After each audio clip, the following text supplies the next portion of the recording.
Long live, long live. Govinda Vasudhari, long live. Long live, long live. UPPL Jindabad. Jindabad, Jindabad. UPPL. Santipur अर्गेन सौखायाव गोबां सुबुंनि लोब लोब इउपिपिएल दोलोआव प्रमद बर' सरकारनि सोलायनाय गोजोन खौसेथि जौगाथायखौ लाना गोबां सुबुङा इउपिपिएल दोलोआव हाबफैनायखौ नुनो मोन्दों। दिनै 27 मार्च 2023 समबारखालि उदालगुरि जिल्लानि सिङाव थानाय बनगुरुम सान्तिपुर अर्गेन सौखानि लांगोना फोथाराव भैरबकुन्द ब्लक इउपिपिएलनि मोनसे सोद्रोमा थिसननाय हाबाफारि जानानै थाङो। दिनैनि सोद्रोमा थिसननाय हाबाफारियाव बिपिएफनिफ्राय गोबां सोद्रोमाफोरा इउपिपिएल दोलोआव हाबफैबाय।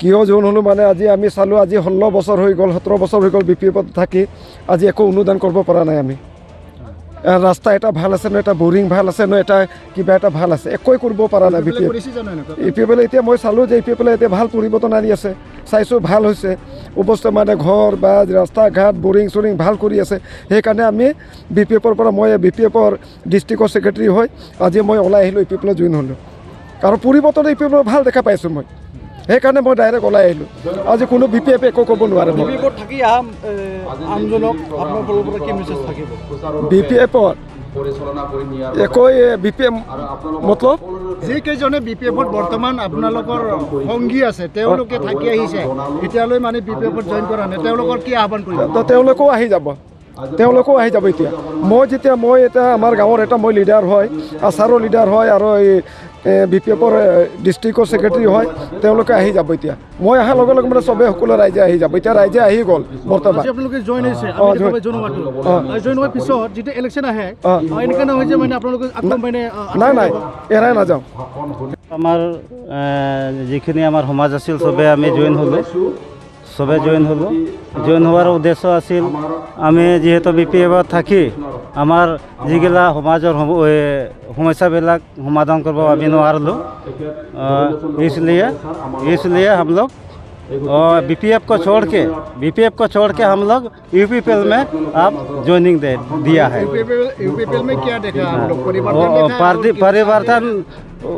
परिवर्तन तो देख के तो हम लोग घुसा है अभी परिवर्तन देख के घुसा है जब पीछे तरफ भी देखेगा बोल के।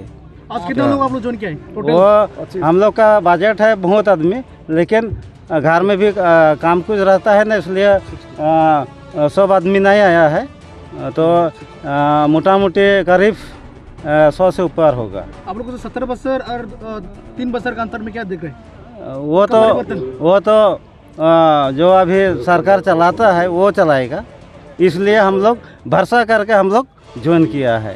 गय फुलि बायग्राफोरनि थाखाय मोजां खौरां नोंथाङा बायनोब्ला फांसेयाव मोनगोन 40 निफ्राय 50 रांनि। बे गय फुलिखौ आङो फांसेयाव 50 टाकानिफ्राय 40 टाकासिमावनो खम बिबांनि बेसेनावनो फाननाय जागोन। जायगायानो जादों चिरां जिल्ला दादगारि हाथिसार ढलापारा गामियाव। बेयो जोंनि दादगारि ओनसोलनिनो ढलापारा गामि बेवहाय आङो बे गय फुलिखौ बानायनाय जादों। फैदो बिदिब्ला नोंथाङा बायनो सानदोंब्ला थाबैनो सुलाद लादिनि।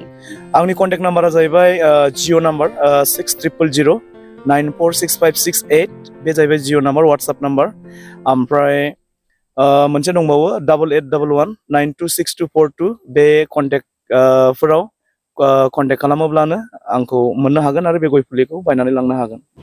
सुलाद लानो थाखाय 6000946568 8811926242 जानबुं नङाव कल खालामनो हागोन।